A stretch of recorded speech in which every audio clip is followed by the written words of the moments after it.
Bonjour, je m'appelle Laurent Charvet, je suis le fondateur de Osway. Alors Osway est né de mon parcours et de ma conviction qu'il est possible d'oser et de suivre son chemin. Aujourd'hui, je vais vous parler de être soi, le vrai moi. Pendant des années, je me suis tourné vers l'autre. Je vivais pour l'autre, et notamment dans la relation avec ma compagne. Être tourné vers l'autre, dans ce cas, c'est avoir envie de faire les choses que l'autre me propose. C'est un sujet que j'ai envie d'évoquer avec vous aujourd'hui, car je me suis rendu compte que dans mon entourage, il y a des personnes qui s'oublient et qui ne pensent qu'à leur compagnon ou à leur compagne. Alors être tourné vers l'autre, en vous parlant de ma propre vie, c'est envie de découvrir l'autre, faire preuve de curiosité, avoir envie de respecter l'autre dans ses choix, envie de découvrir de nouveaux domaines, quand on commence par exemple une nouvelle relation, envie de découvrir une autre façon de vivre, car chaque relation est unique, chaque rencontre est unique, et cette curiosité naturelle m'a poussé, au fil des années, à ne plus penser à moi, à ne plus me poser de questions sur mes propres envies, et j'irais même jusqu'à dire à ne plus me respecter.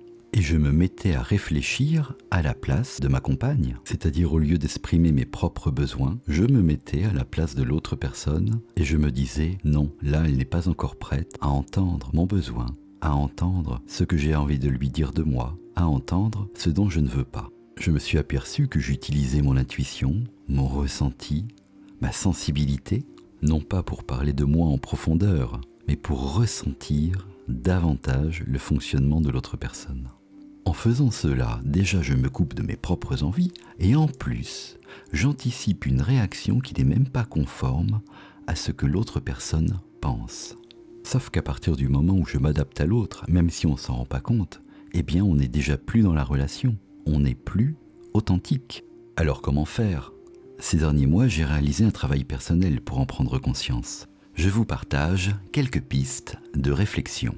Dans un précédent podcast, je vous ai parlé de l'élan du corps, le oui à la vie. J'ai envie d'exprimer un besoin, je le dis. J'ai envie d'exprimer ce qui ne me convient pas, sans avoir peur d'un éventuel refus, sans avoir peur d'un éventuel conflit, puisque j'ai confiance dans la relation et surtout, j'ai confiance dans ma capacité à dire les choses simplement. Quand chacun est soi avec l'envie de découvrir l'autre, souvent, ça forme une très belle complicité. Être soi, c'est oublier les mots que l'on va utiliser, c'est oublier, tiens, comment je pourrais me tenir, comment va me percevoir l'autre, peut-être que l'autre me juge. Non, être soi, c'est être pleinement là, en toute authenticité. Être soi, c'est l'envie de partager sa vie, c'est avoir envie de partager toutes les facettes de notre personnalité. Et c'est aussi d'avoir envie de s'accorder du temps pour soi, d'être présent à l'autre personne, tout en s'accordant du temps pour ses propres activités. Ce n'est pas de l'égoïsme, c'est penser à moi. Et quand je pense à moi, je suis d'autant plus disponible pour ma compagne ou mon compagnon. Et j'en deviens beaucoup plus intéressant que d'être simplement le miroir de l'autre. C'est aussi une manière de nous rencontrer véritablement. C'est ce qui va apporter de la richesse dans la relation. Je vous invite à réfléchir au quotidien, dans votre relation. Est-ce que vous êtes vraiment vous, le vrai vous ? Est-ce que vous ne vous mettez pas de barrière, c'est-à-dire, est-ce que vous exprimez librement ce dont vous avez envie ? Est-ce que vous exprimez ce qui ne vous plaît pas ? Est-ce que vous êtes vous, avec vos petits grains de folie ? Est-ce que vous vous permettez d'être vraiment vous-même ?